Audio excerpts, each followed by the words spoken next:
Hello दोस्तों। तो स्वागत है आपका हमारे चैनल में एक नए वीडियो के साथ दार्जिलिंग का। तो आज हम लोग निकल पड़े थे अपने दूसरे टूरिस्ट स्पॉट की तरफ, जो आप कुछ ही देर में देखेंगे।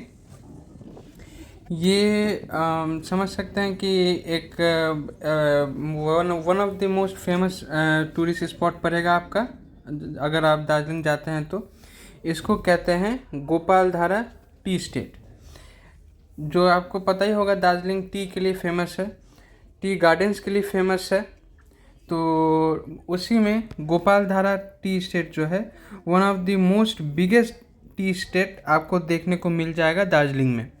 और आप इस टी स्टेट के प्रॉपर्टी के अंदर थोड़ा बहुत घुस के अंदर जाकर फ़ोटो वीडियो थोड़ा बना सकते हैं। और उसके साथ साथ आप यहाँ पर ऑथेंटिक टी भी आप खरीद सकते हैं, जो आपको ठीक ठाक रेट पर मिल जाएगा, जैसा कि आप यहाँ पर देख सकते हैं सामने। तो अगर आपका इच्छा करे तो आप वहाँ से खरीद सकते हैं, या तो उस टी स्टेट के बाहर भी आपको ऑथेंटिक मिल जाते हैं। थोड़ा बहुत प्राइस का ऊपर नीचे रहता है। और ये गोपालधारा टी स्टेट देखने के बाद हम लोग निकल पड़े अपने दूसरे स्पॉट की तरफ। स्पॉट तो चलिए देखिए, अच्छा है अच्छा नहीं है, कुछ देखने लायक है कुछ देखने लायक नहीं है, सब अलग है। लेकिन जो नज़ारा आपको गाड़ी से जाते हुए दिख रहा था, जो नज़ारा आपको गाड़ी से जाते हुए दिखेगा, उसका कोई कंपटीशन नहीं है। एकदम मन खुश हो जाएगा।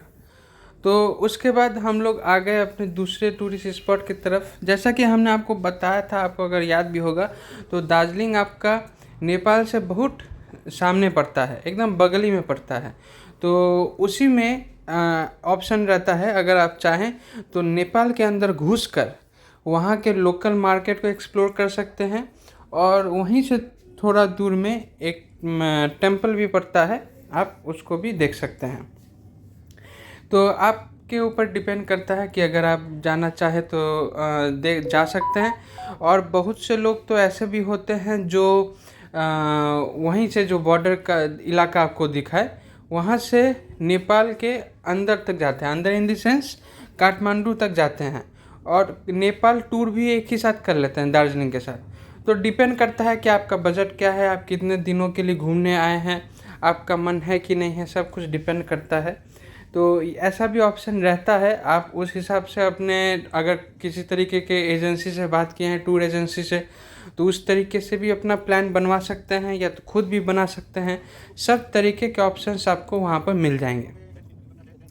थोड़ी देर में हम आपको जो हम लोग जब नेपाल बॉर्डर से अंदर गए तो उसका सीन दिखाएंगे। बहुत अच्छा लग रहा था, मतलब समझिए कि एक डोमेस्टिक टूर था, नेशनल टूर ही था, लेकिन डोमेस्टिक से इंटरनेशनल बन गया। हम लोग इंडिया से नेपाल चले गए। हम लोग का सिम उस समय काम नहीं कर रहा था, क्योंकि हम लोग दूसरे कंट्री पर चले गए थे। तो देखिए, जो अब ये जो आप देख रहे हैं, हम लोग अब नेपाल के अंदर आ चुके हैं, मतलब बाई लीगली हम लोग नेपाल के अंदर आ चुके हैं। जो आपने पुलिस पर्सनल को देखा, वो भी नेपाल के पुलिस पर्सनल थे, मिलिट्री के आदमी थे। तो समझिए कि आप का दूसरे देश भी विज़िट करना हो गया, थोड़ा ही सही, थोड़ा बहुत ही सही, लेकिन विज़िट तो आपने किया। तो जो बॉर्डर से है वहाँ से आप वैन ये सब जो है आपको मिल जाता है। तो उसी में वैन में आपको टोकन दे दिया जाएगा, वो टोकन दिखाकर आपको जाना है, फिर आना है। प्राइसेस आप लोग बार्गेनिंग कर सकते हैं, यहाँ पर बार्गेनिंग चलता है। और उसके हिसाब से आप ये आपको लेके जाएगा लोकल मार्केट में, जहाँ पर आप थोड़ा बहुत ख़रीदारी कर सकते हैं। लेकिन बहुत से लोग बोलते हैं यहाँ पर बहुत सारे चीज़ें जो मिलता है वो डुप्लीकेट रहता है, इसलिए एटलीस्ट कॉस्मेटिक्स के जो आइटम्स होते हैं वो अच्छे से देख पड़ताल करके ही लीजिए, वरना नहीं लीजिए तो अच्छा रहेगा, क्योंकि उसका कॉस्ट बहुत कम रहता है जो एक्चुअल ब्रांडेड से होता है उससे। और वहीं से आपको थोड़ा ही दूर में एक टेम्पल भी देखने को मिल जाएगा, पशुपति टेम्पल इसको बोला जा रहा था। तो हाँ, नेपाल में हम लोग का एक टेम्पल भी विज़िट हो गया। उतना बड़ा नहीं था, लेकिन हाँ ठीक ठाक था। नेपाल में गए, वहाँ का मार्केट देखे और उसके साथ साथ वहाँ का एक टेम्पल भी हम लोग ने विज़िट कर लिया, अच्छा लगा देखकर। ये जो आप देख रहे हैं सीन, ये है नेपाल मार्केट का। तो वहाँ से करने के बाद हम लोग फिर निकल पड़े अपने दूसरे टूरिस्ट स्पॉट की तरफ। अच्छा था, समझिए कि एक टूरिस्ट स्पॉट इंडिया में, दूसरा टूरिस्ट स्पॉट नेपाल में, फिर से इंडिया में। ये आपको अगर इस तरीके का इन्जॉयमेंट, इस तरीके का फील लेना है, नेपाल में थोड़ा सा, ज़्यादा नहीं, थोड़ा सा घुसकर फीलिंग लेके आना है, तो आप दार्जिलिंग ज़रूर आइए, क्योंकि नेपाल का फील आप यहाँ से ले सकते हैं। अगर आप बाकायदा अलग से नेपाल घूमने जाते हैं वो तो अलग ही बात है, लेकिन अगर थोड़ा थोड़ा फीलिंग लेना है तो आप ज़रूर दार्जिलिंग को प्रेफर कर सकते हैं। तो जैसा कि आप देख सकते हैं, दोनों तरफ, रास्ते के दोनों तरफ ये सीन सिनारी देखकर ही मन खुश हो जाएगा। मतलब धूप का तो कोई अता पता नहीं है, एकदम अप्रैल का गर्मी है, लेकिन मार्च अप्रैल का गर्मी है, लेकिन आप धूप का अता पता नहीं है। और इसी समय समझिए कि आप जहाँ भी रह रहे होंगे, वहाँ का टेम्परेचर और वहाँ का धूप का अता पता रहता कि नहीं रहता है। और पेड़ पौधे तो दोनों तरफ है, वो तो अलग ही बात है। अच्छा अच्छा गाना चल रहा था गाड़ी में, बहुत अच्छा लग रहा था, मन खुश हो जा रहा था। टूरिस्ट स्पॉट में जितना खुशी नहीं हो रहा था, हमको तो गाड़ी में बैठ कर खुशी हो रहा था, मज़ा आ रहा था बहुत। ठंडा ठंडा हवा, सुंदर सुंदर हरियाली, बस और क्या चाहिए। तो वहाँ से हम लोग फिर चल पड़े अपने दूसरे टूरिस्ट स्पॉट की तरफ। कैसा लग रहा है वीडियोस, आपको ज़रूर से बताइएगा कमेंट सेक्शन में। और अगर चैनल को अभी तक सब्सक्राइब नहीं किया है तो सब्सक्राइब कर लीजिएगा, वीडियो को लाइक कीजिएगा, कमेंट कीजिएगा, शेयर कीजिएगा। और भी अभी दार्जिलिंग टूर का वीडियो आने वाला है, तो इसलिए नज़र बना के रखिएगा। जैसे कि माल रोड जो फेमस है दार्जिलिंग का, गैंगटॉक का भी फेमस है, लेकिन माल रोड, हम लोग दार्जिलिंग गए थे तो दार्जिलिंग का माल रोड दिखाएंगे आप लोगों को। और भी कुछ स्पॉट्स बच गए हैं, वो सब दिखाएंगे। हम लोग को तो ओवरऑल बहुत अच्छा लगा। रीज़नेबल प्राइस में आपका रहना खाना पीना सब हो जाएगा, घूमना फिरना भी हो जाएगा। और हाँ, बस यही है कि रास्ता थोड़ा और बेटर होना चाहिए। रास्ता का जो देख रहे हैं अभी, आपको प्लेन एकदम गड्ढा मुक्त दिख रहा होगा, लेकिन बहुत से जगहों पर इतना गड्ढा कि गाड़ी चलने फिरने में दिक्कत। तो इसलिए ये सब थोड़ा थोड़ा चीज़ें सब सुधार किया जाना चाहिए, हो सकता है सुधार। तो वही है। और एक और चीज़ कि ये पहाड़ी इलाका है, इसलिए आप जब भी जहाँ भी निकले, और ज़्यादातर समय अगर कोई दूर का अगर प्लेस अगर एक्सप्लोर करने जा रहे हैं, तो ज़रूर से जितना जल्दी हो सके, उतना जल्दी होटल से निकलिए, उतना जल्दी गाड़ी बोट कीजिए और उतना जल्दी अपना ट्रिप स्टार्ट कीजिए।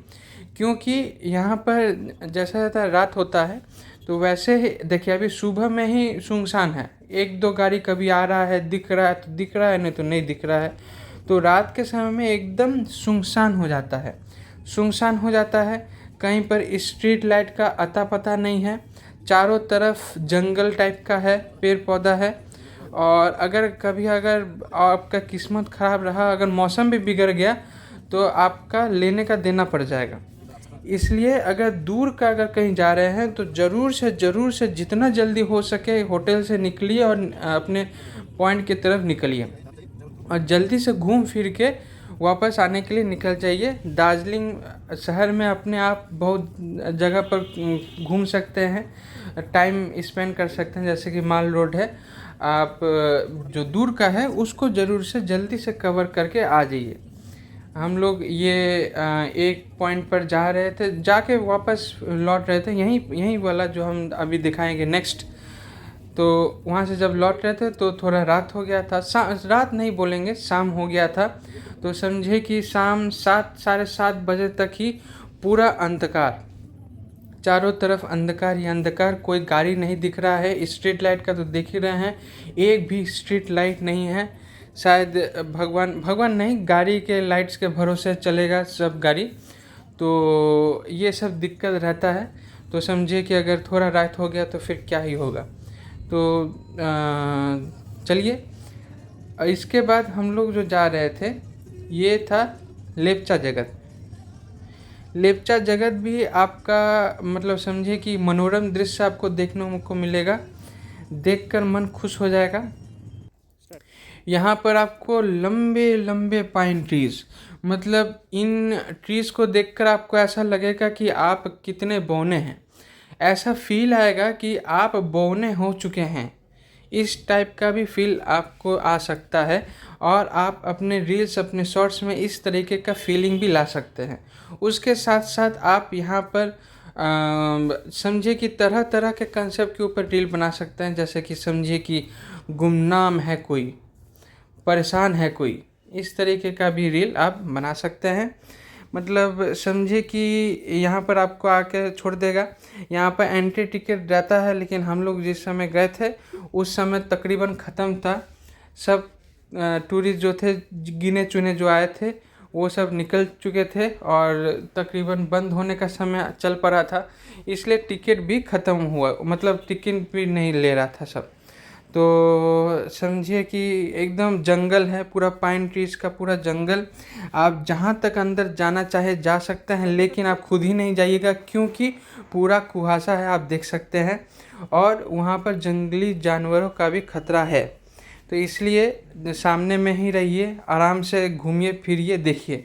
मतलब इसका लंबाई सिर्फ देखिए कि ज़मीन से लेकर कितना ऊपर तक गया है, और ऊपर भी सब पाइन ट्रीज का जो पत्ता है मिलकर कितना अच्छा सीन बना रहा है।